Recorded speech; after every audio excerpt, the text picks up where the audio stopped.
Welcome to Women of a Certain Stage, the podcast redefining how we think about menopause.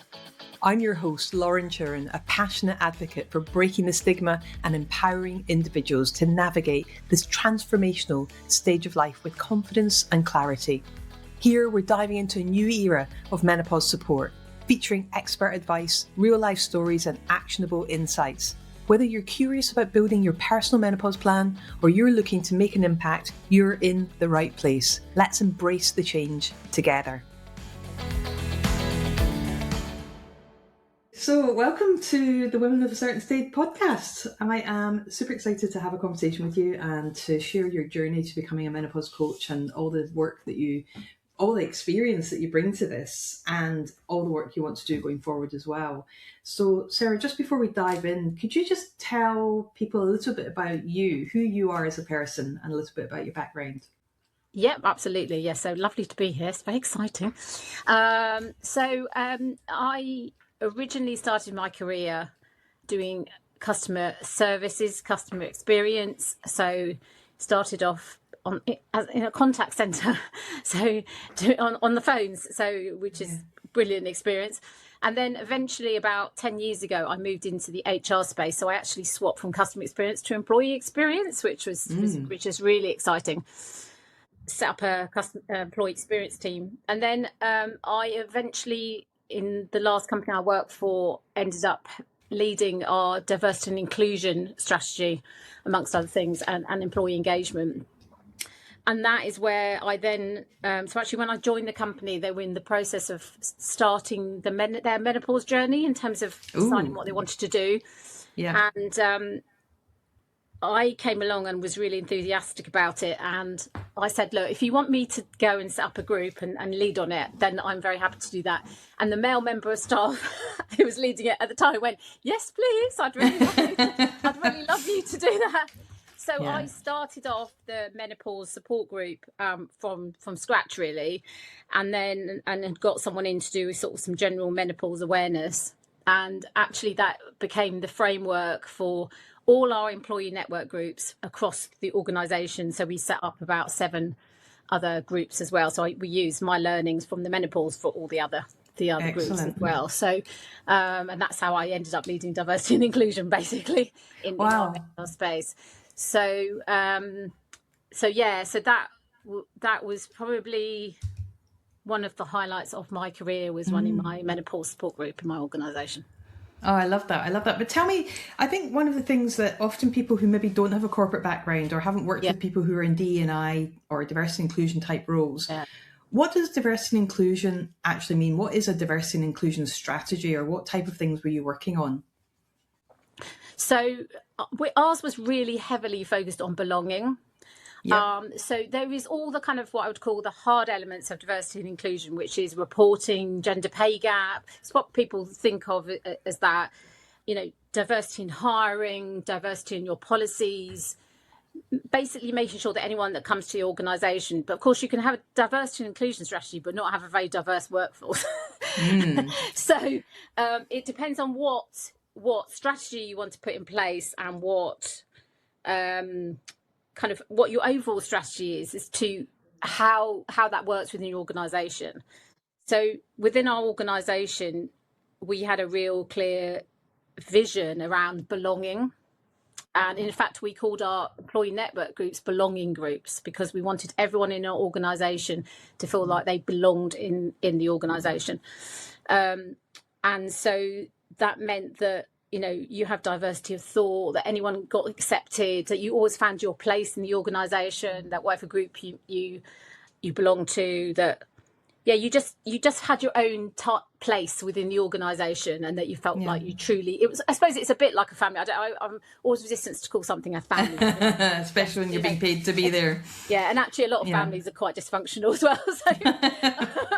But I think for us, for me, there was a sense of belonging, and from the menopause point of view, you don't want to feel that because you're a woman of a certain age, that you don't belong anymore in that organisation, that people are trying to push you out, or that people don't understand you, that your manager doesn't understand you. So that for me was very much the foundation of the strategy that I built within the organisation. So how do you go about helping someone feel like they belong in an organization, because there's one thing to fit in and belong, and there's another thing to perform. So are the two at odds with each other, or are they completely separate? How do you see that sitting? For me, it's about the culture of the organisation and kind of how it's led. I think for me, it's about, there's a lot about your managers and your team. So although you have an overall leadership team, on an everyday basis, most of the people, we had a large contact centre. Most of our contact centre are never going to come in touch with our senior leadership, our team, our CEO, right? What makes a real difference is the team that you work with and your line manager. So does your line manager really get you, not only within the role that you do, but you as a person? Do they get what makes you tick, right? If you are menopausal, does your line manager, regardless of how old they are, whether they're male, female, do they really understand you, and are they kind, and do they have flexibility and all that kind of stuff? So a lot of what we did was helping our line managers really get that we're all different with organisation, we're all unique, but actually within that you know, everyone needs to feel like they're being listened to and understood, if that makes sense. So I think you're right. I think as long as you have that culture and organisation, you can make this work. But there's an awful lot of times, as I know you know, that often people do a lunch and learn and say, we've ticked that box, or we covered that subject. And the reality is that, you know, a once-off lunch and learn on any topic doesn't culture change make. So I think you're right. It's about really getting to know your people, and for line managers, for team leaders, for anyone in a responsible role where they've got, you know, that responsibility for other people or for other people's work, that they know how to have those conversations. And that, I think, is often less about the topic of diversity or inclusion or belonging or equity or equality or any of those things. It's not even to do with race or gender or anything. It's about the life skills of being able to listen and being able to communicate and understanding how to do that. Because I mean, we used to always say in HR, if we just had managers that use their common sense and were nice people, then we wouldn't have it whatsoever. But somehow that seems to leave them at the door when they not all of them, I have to say, but you occasionally come across people that, common sense is far less common than we would like it to be, I think. Exactly. For sure. I've heard that said once or twice. So look, you were already doing a lot of this work, and I know you set up, I can see that wonderful picture behind you. Do you want to tell me a little bit more about the picture? Because I've seen it in every call that we've had as you were training as a menopause coach. So I'd love to hear more about that now. Yeah, so I was originally going to set up my own business in 2020 because I'd been thinking about it for a while, and then COVID hit and it all just went out the window. And I went back and I just went back into a corporate job, and then I got made redundant again, and I suddenly thought, right, this is my time, this is my place. If I'm ever going to do it, I need to do it now. And so I was then thinking about the name of my business, and I don't know, I thought of all the usual kind of standard stuff you can come up with, all the usual blurb, and then that had always sat behind me since I'd done it. And so the story behind that is I went on a leadership offsite. They told us we were going to do painting. I have a massive thing where since I've been at school, when my art teacher told me I was had very good ideas, I just couldn't put them into practice.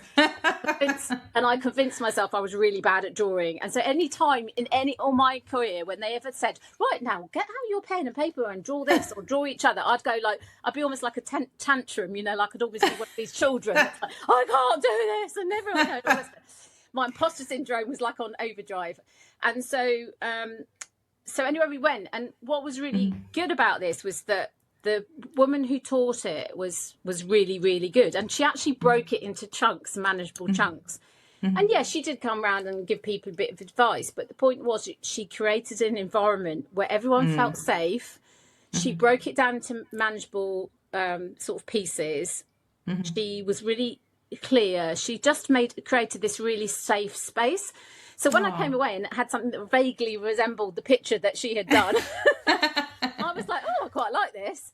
And so it kind of resonated with me when I was setting up my business, that there was something about creating this safe space and environment for people to thrive. And so yes, and so I decided I was going to call my business after my flamingo that sits behind me. He's called Fabienne as well. Fabienne. Hello, Fabienne. I don't know why it's called Fabienne. I just alliteration of F's and stuff like that. So yeah, that's a story of why I call my business after flamingo. I think that's a fabulous story. Do you incorporate that in your conversations with people, or is that just your personal story? It's a bit my personal story. I have shared it on social media. I'm actually going to probably, though, implement Flamingo Fun Fact Friday is coming up. I love that. So it's going to be sharing on my sort of social media fun facts about menopause. Oh, fantastic! So which is the main social media you currently use at the moment? So I'm using Facebook and LinkedIn. Hopefully by the time this podcast comes out, I will also be on Instagram as well. So excellent. Haven't branched onto TikTok. I'm not ready for videos. I'm dancing like a flamingo. Amazing. And so we will make sure all your links are included. But just for anyone that's listening right now, what is it, your own name that it's under, or under the business name? So my Facebook page is Flamingo Menopause Coaching. I do have a business page on LinkedIn, but I mainly post on my personal LinkedIn profile. Excellent. Excellent. So that's under Sarah Cooper. Yes. Yeah. Yeah. Excellent. Fantastic. So Sarah, tell me a little bit about the step from what you were doing to deciding to train with women of a certain stage as a menopause coach. What enticed you in that direction? So I'd been really interested in the menopause space for quite a number of years since I had my own experience of menopause, and setting up my menopause support group made me kind of really highlighted to me that the journey that so many women come on, and I feel myself relatively lucky in the sense that, you know, I did have my struggles, particularly early on, particularly until I realised I was perimenopausal. Yeah. When I became perimenopausal, I think I've always been one of these people that I kind of research the hell out of something. I'm a bit, and I have become a bit of a menopause geek. You know, as most of us are in this space, right? In this space, yeah. So I have become. So I was sort of half thinking about training, and so when I got made redundant, I'd been thinking about training anyway. But then I got made redundant. I thought, if I'm ever going to do this, you know, as I say, I'll do it now. And then I think before I'd been made redundant, I'd actually seen you speaking at a conference. Right. And actually Vikram as well was at the same conference, who subsequently obviously is on our course. And so I think I started, you know, when I was researching, you were one of the people that was, you know, on my list to kind of to look at. And so, yeah, I sort of bit the bullet. And actually, I think what's interesting is that I think I was also going to work in the diversity and inclusion space. And I haven't dismissed that, but I think, and then I thought the menopause stuff will be something on the side as a bit of a sort of a sideline. And actually halfway through the course, I suddenly went, why am I worrying about some of the other stuff? Because this is what I really want to do. This is what I'm passionate about. And all my friends went, yes, this is what you're passionate about. You know, you come alive when you talk about it. So and that was the sort of the process. And yes, here we are. And that's really interesting, because I always say to people that come into the program, like, okay, I'm going to go and do this. I'm going to go and work one-to-one with people in my local community, or I'm going to go and do work in the workplace, and I'm like, do you know what? Hold that thought. Just hold that thought and see what evolves and what emerges as you're going through the Menopause Coach diploma, because so often people meet other people, they get inspiration, they collaborate, they have new ideas, they find their real passion as they're going through that process as well. So what was it that made you choose this particular training program as opposed to anything else? What were the elements that attracted you specifically? So originally there's quite a lot of people who do, one, I knew I didn't want to just do an online course with no interaction, because I know I can't learn that way. If it's self-paced, I just don't do it. So I'm much better when I've got to turn up somewhere this time every week. Secondly, I think a lot of them train you to just train material. And so I'd always been interested in coaching. Coaching was sort of part of my leadership management style anyway, when I ran teams. And obviously something must have resonated when I saw you speak, you know, like in terms of trust. And so, I liked the fact it was very comprehensive. To be honest, I wasn't sure I was going to work online. I wasn't sure about whether, you know, because I like the interaction. But actually that's not been an issue at all. That wasn't an issue for me in the end for me at all. And so I just that's kind of how I chose. And then obviously I met you because obviously you're really keen that you do a discovery. I came to one of your, you do a kind of an 3D. event, sort of a free thing to see, like the style and everything. And then I sort of we had a one-to-one. It seemed to be a good fit for me, and that's what happened. So what were your key takeaways from it? Because often people come on it and they've got an idea of what they're going to get, and then I deliver, and my team, my faculty deliver the program. But what were the kind of standout bits for you, particularly, that you feel will stay with you going forward? I mean, I think there's probably several things.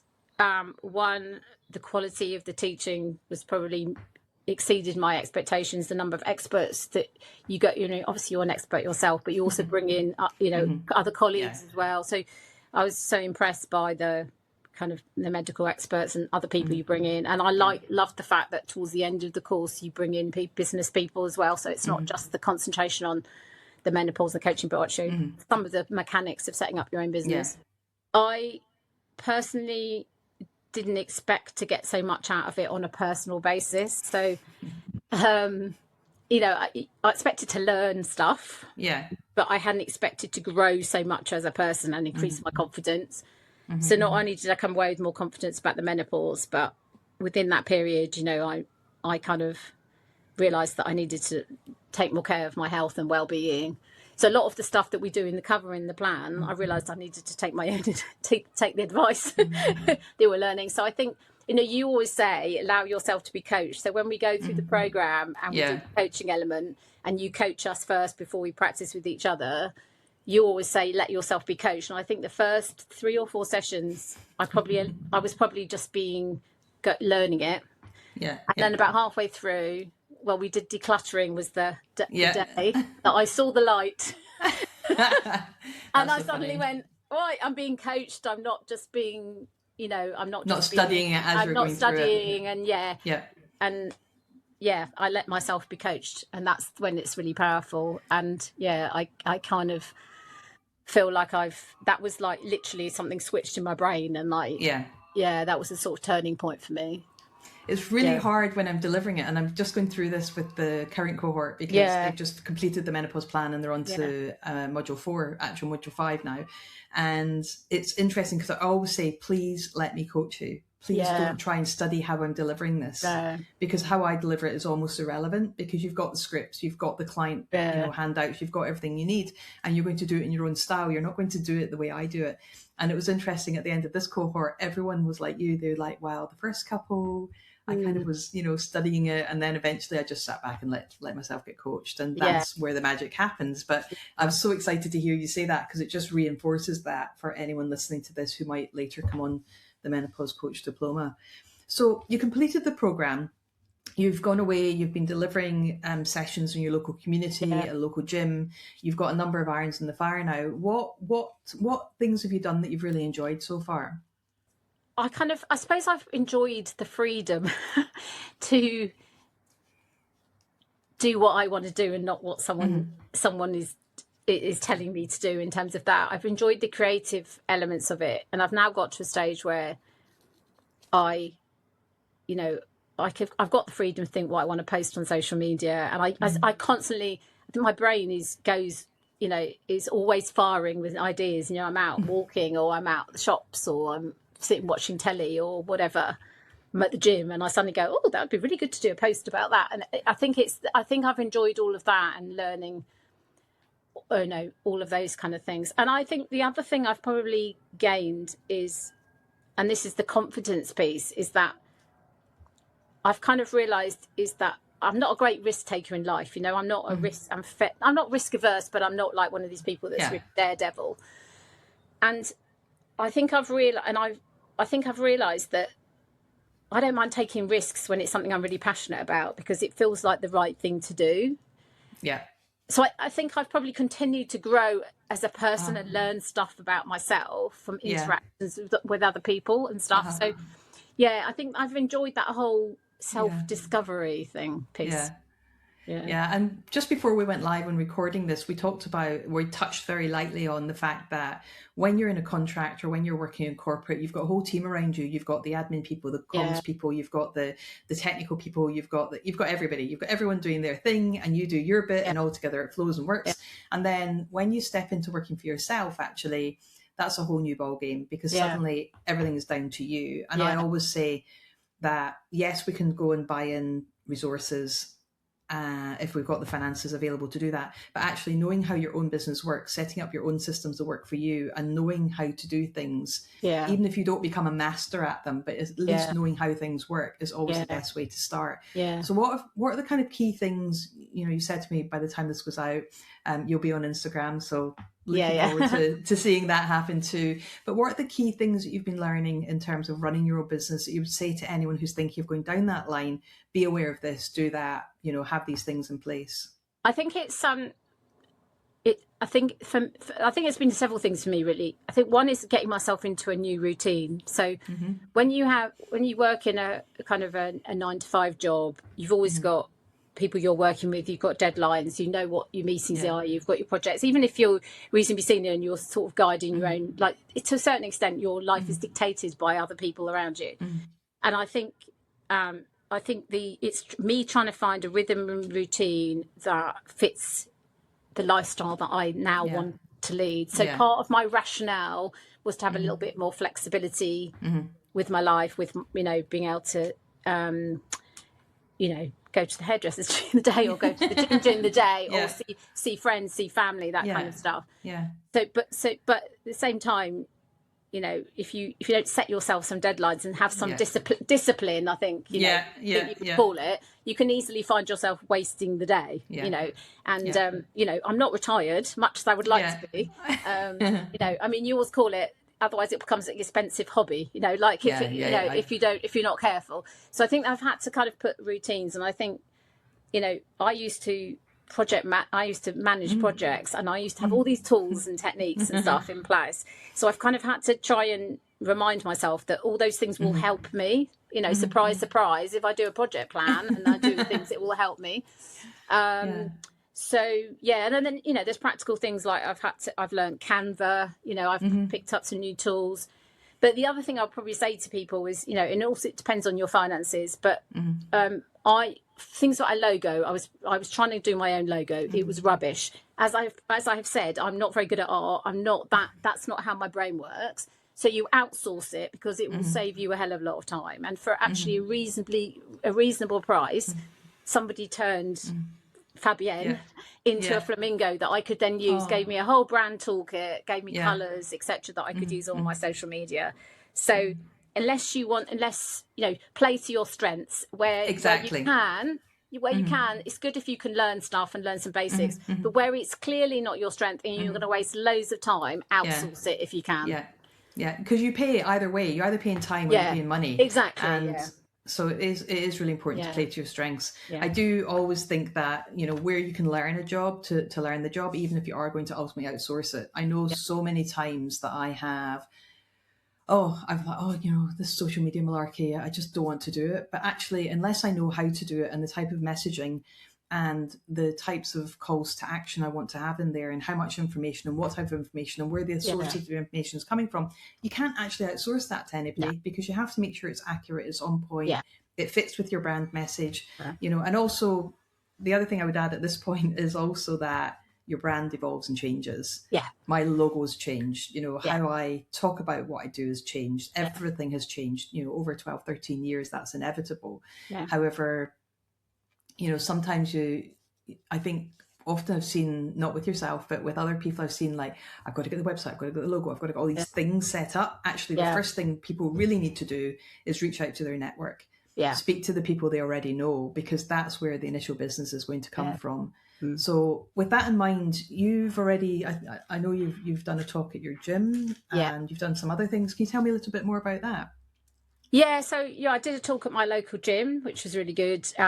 Really engaged. It was quite interesting because one of the ladies that came, and she said, I was thinking of not coming because I thought it was going to be same old. And then she said, actually, it's actually been really valuable. It's been really useful. And actually, what was also quite funny was there was another lady and she asked me a question and I answered it. And then afterwards, you have that split second, you think, the right information, was that right? Anyway, afterwards, she wanted to ask me a question. So anyway, I said, I'm just going to double check like the information I gave you. And said, right. So I looked it up and I was actually correct. And I said, oh, sorry, I doubted myself. And she said, oh, but you sounded really convincing. So I believed you anyway. Oh, that's so good. So and then I've I've been talking to a few people about doing some stuff within a corporate, some charity stuff, do some work for a charity, and potentially working with my yoga teacher on some retreat stuff and that kind of thing. So just a few different things that I want to do. I mean, I've realised that I love the kind of human interaction in person. So I think one of the things that I have realised is that doing stuff in person in my local community is probably one of the main areas I want to go to. Now, it doesn't mean I wouldn't dismiss other stuff, but it's almost like making that connection in person first. And then if you want to then take it online with those same people, like so coaching online, it's nice to make that connection first, isn't it, in person? Yeah, and I think, on a slightly different tangent, people really underestimate working in their local community. Yeah. And I know in your cohort we have people from all over the world, but what I always say to people is get famous locally, first of all, because you know your environment, you know your area, you know where the hospitals are, the doctor's surgeries, the employers, you know where all the kind of places people meet up and hang out are. So get yourself known locally. And one of the things I posted about this week, actually, I was on BBC Radio Bristol, and that was the very first radio station I was on talking about menopause, going back right at the very start. And it was because of the presenter that had been on his show once, the second time, which went well. The second time I went on, I thought was a unmitigated disaster. And I was able to reach out to him and just say, look, I'd love to be able to do it again. I hope this hasn't put you off having me back in the programme, but what can I do better? How can I do it differently? And as a result of having that opportunity for feedback and doing something locally, that opened up so many other things in terms of the media. It opened up, other people locally to work with for coaching. It opened up other organizations. And when you're from an area, it's an extra layer of people building that know, like, trust with you as well. Yeah. So I think just working in your local community is a brilliant way to get going and to get your name out there as well.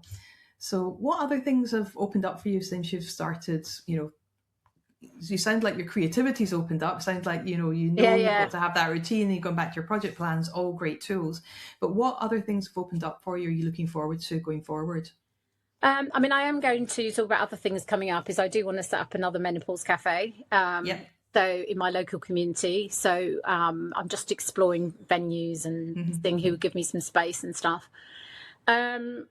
I think I've really enjoyed the connection with different people and not being afraid to ask for help and support. I mean, I have to be honest, like one of the other, I didn't mention it when we talked about it earlier, but one of the other huge things on the course is the other coaches that I trained with are absolutely fabulous, right? So and actually one of the ladies lives quite close to me, so we've met up a few times and exchanged ideas. We kind of want our business to go in a slightly different direction, which is fine, but actually we're here to sort of support each other. And I think opening up a new avenue of new people that I haven't previously worked with, who all share my love and passion, has been invaluable. Like I had a question, I reached out to somebody on Friday because I had some question about some pricing for something and I just wanted to talk it through with someone, and she instantly said I'm free at this time, and we jumped on a call and stuff like that. So I think having that whole kind of help and support a new group of help and support, creating my new network, if you like, and my new group of help that I would normally have naturally had in a workplace has been absolutely great for me. Yeah, I think we underestimate community, in whatever capacity it's in. I think community is so important. And going back to your point earlier, one of the reasons I still speak to everybody before they start in the Menopause Coach diploma is because I want to make sure that what we offer in the program is the right fit in terms of content, but also the learning style, the way we deliver, the type of experts we've got, the fact that we've got people from all over the world, that is what people understand the program to be. And there's a lot of breakout, there's a lot of practice, there's a lot of interacting with other people as well, because I know most people don't like doing role play, for example, in front of lots of other people, but a breakout room in a Zoom is very different because it's more intimate and no one's watching it, and you've got that space and time just to practice skills as well. And so I love the fact that your cohort stayed together and continues to support each other as well. So it's been fantastic. Look, I'm really excited about supporting you going forward. Is there anything else I haven't asked you today that you would like to share? I probably think it's like at the end of an interview, isn't it? Is there any questions that you have you any questions that you have for me? No, I mean, just a thank you to you, and to thank you for the whole experience. And, you know, you've continued to support us. You know, you're always at the end of a WhatsApp or email or call or whatever. And, you know, this podcast is an indication of that. So, just a big thank you, and thank you for the experience. And I hope that, you know, we can, what's the word? Portray you, you know, like be a credit to you. One of your, you know, like your children going off. That your children can be a credit, and we're not too much of a burden. Oh my gosh, no! I would flip that on its head entirely and just say thank you for trusting me to deliver this for you, and thank you for going out there and doing the work that I wish someone had been doing when I went through my experience. So I am eternally grateful, and you know that I've always got your back, and I'm always there to support you in any way that I possibly can. So Sarah Cooper, thank you very much for your time today. I'm excited about this episode going out, and I look forward to seeing where this takes you next. Yes, thank you. Thank you for joining me on Women of a Certain Stage. I hope today's episode inspired you to think differently about menopause and the incredible opportunities this stage of life brings. If you enjoyed this episode, please share it with 3 friends who need to hear this message. Don't forget to like, subscribe, and leave a review. It helps us reach even more people. You can connect with me on LinkedIn at Lauren Turin, or visit our website at womenofacertainstage.com to learn more about menopause coaching, inspiring events, and corporate training. Until next time, let's continue making a difference, one conversation at a time.